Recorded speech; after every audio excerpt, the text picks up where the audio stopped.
ነግሬሽ ነበረ በፎቶ መጥቼ ኤሪክ እና ሄሉ ይመጣሉ ብዬ መንገድ ላይ ናቸው እያልኳቸው ነበረ። እና እንግዲህ እንደነገርኳቸው እኔ ቢዚ ነበርኩ። እናንተ ለካ ገብታችሁ ስትጠብቁ ብላችሁ በቃ ዘና ብላችኋል። አሁን እንዲያጋጣሚ እኮ ነው ቀርተው ነው እንደ ብዬ ቸክ ሳደርግ መጥተው ነው ያገኟቸው። በመጀመሪያ በጣም ነው ደስ ያለኝ የምር ሄሉ እንደዚህ ፏ ሸብረቅ ብላ ያችሁት አይደል? ህይወት ይቀጥላል። እውነት ለመናገር ህይወት አበቃላት ብላችሁ የምታስቡ ሰዎች ከዚህ መማር ትችላላችሁ። ዩቱበሮች በነገራችን ላይ ህይወት በቀጠልን ያስተምራሉ።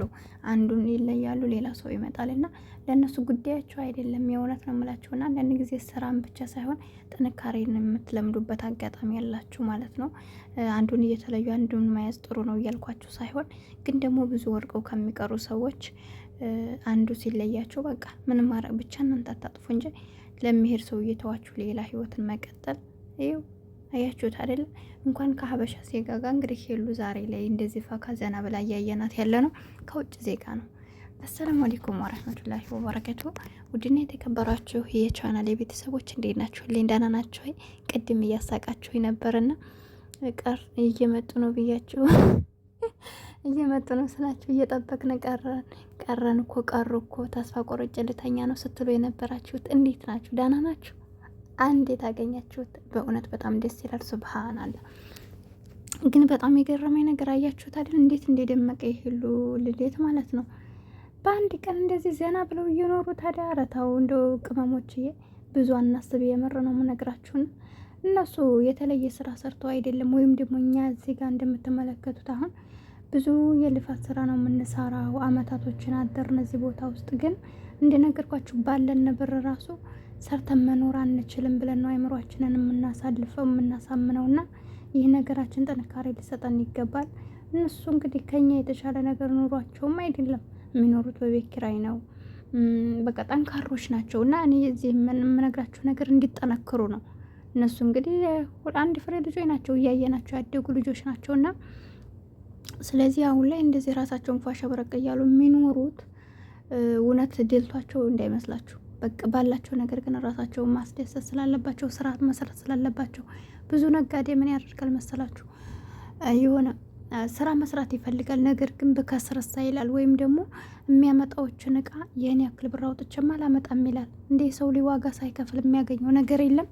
በብራችንም ደግሞ የሆነ ነገር አምጥተን ንግድን ካልጀመረ ልናተርፍ አንችልም።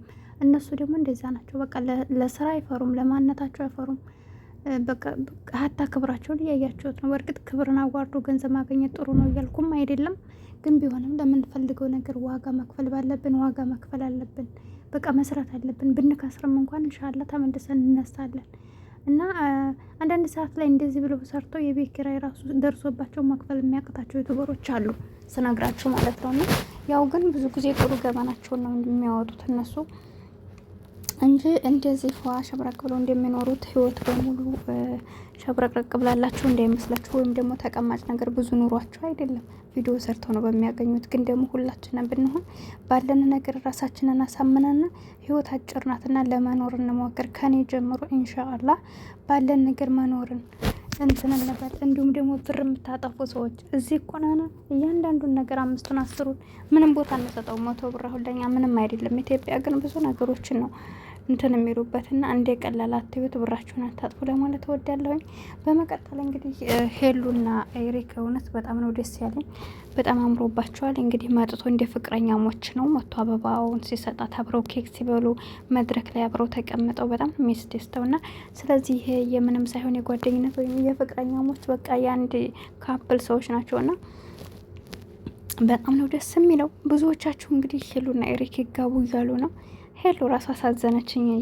ማናት የአረባ ምንጯ ሄሉ ነበረችና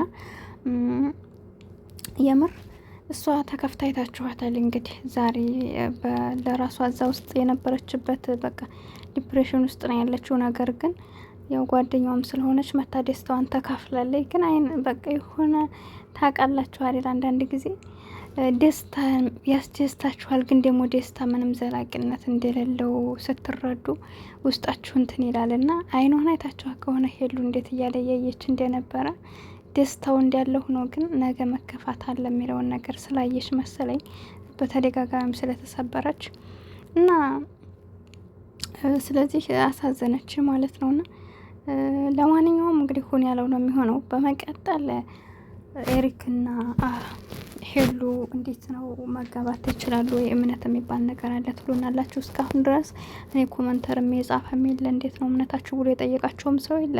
ምንም ነገር የለም። ስለ እምነታቸው የነገሩን ነገር የላቸውም። እኛም አልጠየቅናቸውም እስካሁን ማለት ነው።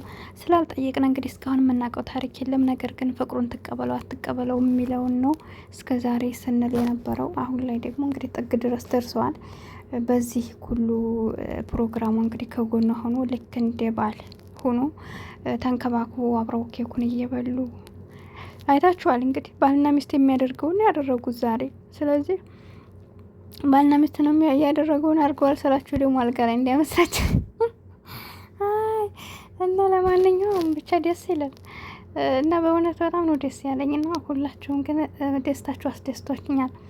በመቀጠል ደግሞ ኤሪክ እውነት አሳዘነኝ የምር በቃ እነሱን አምኖ እንደዛ በቃ ሱብሃንአላ። ፍቅር እኮ ግን የምር ፍቅር ሲኖር በቃ ምንም ነገር የምትሰሱት ነገር የላችሁም ስትሰጡና የእውነትም ኤሪክ ፍቅር ይዞታል። ፍቅር በየሰው መቼም እንደነገርኳችሁ ለአንድ ቀን ለሁለት ቀን መጥ ሊሰራ ወይ ደግሞ ከእነሱ ጋር ሊሆን ይችላል። ግን በዚህ ልክ ኢትዮጵያ ኑሮውን አድርጎ በዛ ላይ እነሱ ጋር እንደዚህ እየተጓዘ እዛ ላይ ደግሞ ስለምንም አይጨነቅም። ደስተኛ ሆኖ ነው በቃ አይኗን ነው የሚያያት። በቃ ባለው ያሳዝናል። ኬኩን ደግሞ ቁርስ አድርጋ ስታበላው እንደዚህ እያለ ይውት መዛ ፓርት ላይ ማለት ነው እና በጣም ነው ያሳዝነኝ።